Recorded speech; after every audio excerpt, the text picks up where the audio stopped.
स्वर्गीय अजित कुमार जोगी जी के जन्म जयंती के अवसर पर तमाम पार्टियों के लोगों ने बधाई एवं संदेश देने के लिए एवं श्रद्धांजलि अर्पित करने के लिए माननीय श्री अजित जोगी जी के जन्म जयंती के अवसर पर तमाम लोग पहुंचे। नमस्कार, आप देख रहे सतनाम तक न्यूज़। मैं राजकुमार सतनामी। माननीय स्वर्गीय श्री अजित जोगी जी छत्तीसगढ़ में एक ऐसे व्यक्ति थे जिनके पास तमाम पार्टियों के लोग पहुँचते थे। कई पार्टियों के लोग उनसे मार्गदर्शन भी लेते थे कि पार्टी में किस प्रकार से काम करना चाहिए। ये अन्य लोगों भी इनसे जुड़ाव रखा। गांव से लेकर शहर, शहर से लेकर कई पार्टियों एवं राजनेता एवं बड़े बड़े दिग्गज भी जोगी जी के पास आया करते थे। जोगी जी बहुत अच्छे ज्ञानवान एवं धरोहर था। जोगी जी को एक विचार नेता भी कहा जाता है। जोगी जी किसी प्रकार का नेता नहीं, एक विचार भी लोगों के द्वारा कहा जाता है। जब रायपुर सगोन बंगला में 29 अप्रैल 2023 को जन्म जयंती मनाया गया, तब बहुत बड़े दिग्गज नेता भी आए, कई पार्टियों के लोग भी आए। जब उनको मंच संचालक के लिए छत्तीसगढ़ के सुप्रसिद्ध अभिनेता एवं फिल्म स्टार अनुज शर्मा ने संबोधन करने के लिए बुलाया गया, तब संबोधन के उपरांत कई दिग्गज नेता ने भी उनकी तारीफ की। कहा कि मैं इस पार्टी में, कांग्रेस भाजपा पार्टी में भले हूँ, मगर अजित जोगी के मार्गदर्शन एवं उसके दिशा निर्देश से हूँ यहाँ तक बढ़ पाया। इसमें छत्तीसगढ़ अनुसूचित जाति उत्थान संघ के प्रदेश अध्यक्ष राजकुमार सतनामी ने भी जन्म जयंती के अवसर पर मुलाकात के लिए गए। वहाँ पर माननीय श्री अजित जोगी जी को भी श्रद्धांजलि अर्पित एवं सत नमन एवं सभी प्रदेशवासियों को हार्दिक शुभकामनाएं जोगी जी के जन्म जयंती पर कहा। राजकुमार सतनामी ने कहा, जोगी जी कोई नेता नहीं, एक विचार है। जोगी जी के बताए गए दिशा निर्देश एवं उनके लिखे पुस्तक को पढ़कर लोग आगे बढ़ रहे हैं। जोगी जी के कारण से मैं भी उनके मार्गदर्शन से आगे बढ़ा। जोगी जी के विचार हमारे लिए बहुत प्रेरणा स्रोत है, यह प्रदेश अध्यक्ष राजकुमार सतनामी अनुसूचित जाति ने कहा। आगे देखते हैं किस प्रकार से माननीय श्री अजित जोगी जी का जन्म जयंती सगोन बंगला में मनाया गया। साधारण से परिवार में जब एक बालक का जन्म हुआ, तब शायद ही किसी ने कल्पना की होगी कि वो बालक आगे चलकर समाज के दबे कुचले, शोषित, पीड़ित और वंचितों की सबसे प्रखर आवाज बनेगा। शुरू से ही पढ़ाई में होनहार श्री अजीत प्रमोद जोगी ने Maulana Azad college of technology Bhopal से बैचलर्स ऑफ इंजीनियरिंग मैकेनिकल की पढ़ाई की और गोल्ड मेडलिस्ट रहे। और फिर वे 1967 से 1968 के दौरान गवर्नमेंट इंजीनियरिंग कॉलेज रायपुर में एक विख्याता के रूप में कार्यरत रहे।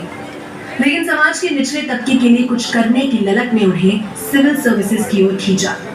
पहले 1968 से 1970 के बीच भारतीय पुलिस सेवा और तत्पश्चात 1970 से 1986 तक भारतीय प्रशासनिक सेवा में उन्होंने अपना योगदान दिया।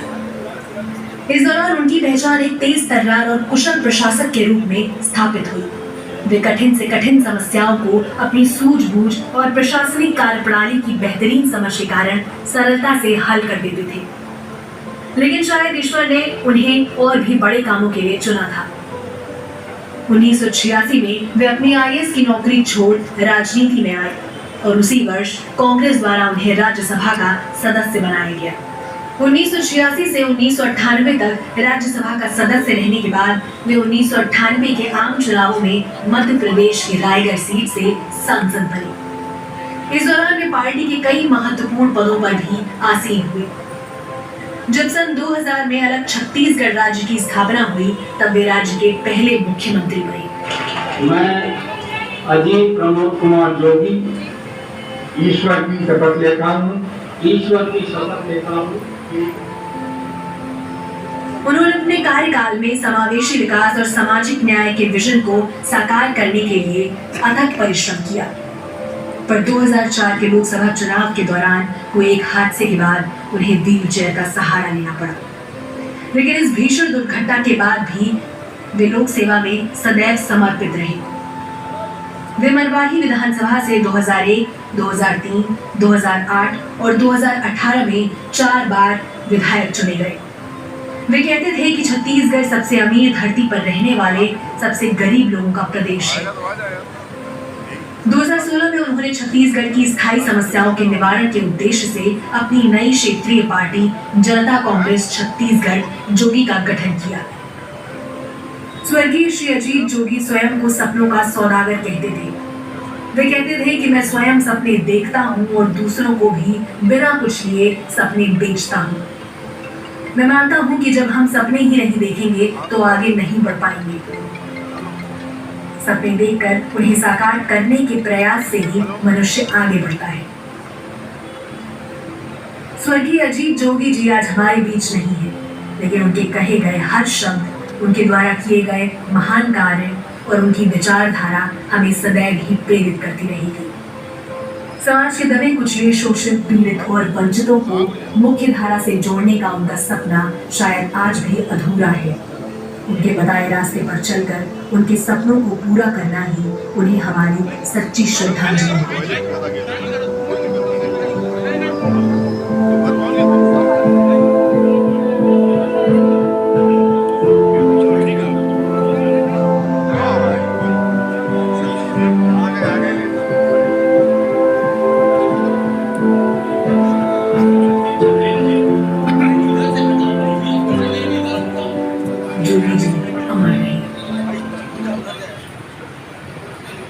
लिखा होगा एजाज है बच्चे।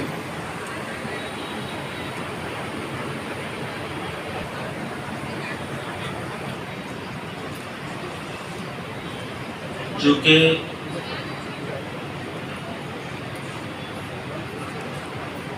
इस राज्य के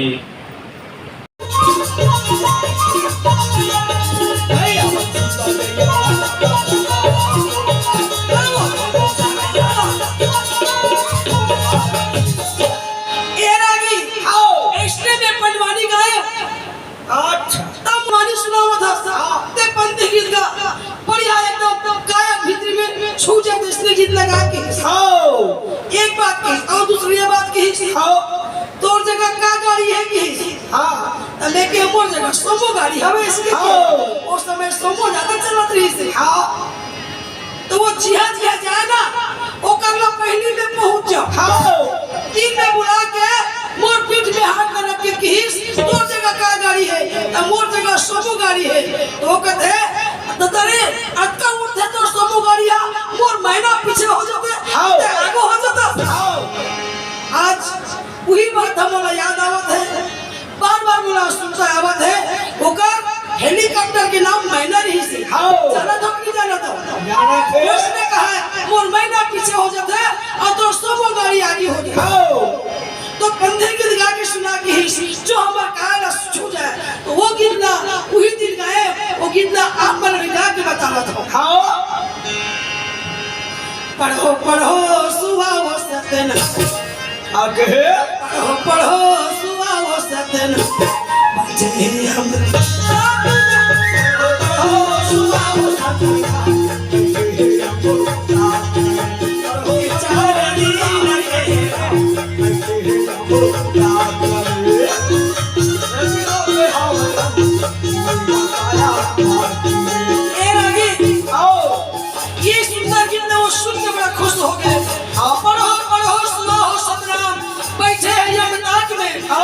नहीं थे 4 दिन के रंग मिलेगा काया माटी में, नहीं थे 4 दिन के रंग मिलेगा काया माटी में पढ़ो पढ़ो सुनाओ सतना बजे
सब अकेले जाएंगे मेरा रंग भक्ति सब चले जाएंगे मेरा रंग भक्ति सब चले जाएंगे पढ़ो सुनाओ सपना बच्चे के चार दिन गहरा मेरे बाबाया अपन कुर्सी ला उठ के आके पिछला धबधबाई आओ कौन सिखो ये गाना तोला कतका दिन हो गया गीत लगावा लेकिन अब्बर दिन हो गए लेकिन आज तक के गीत में कोनो नहीं पर चली बाबूजी अब तक पर के सही बात है उषा ये काया माटी के समान है 4 दिन के ही रंग है ऐसे के बोलो हुई दिन की आज वो गाना बोला याद आ गए अब ये गाना ला तो बीच में गा के सुना हां वही समय के बेरा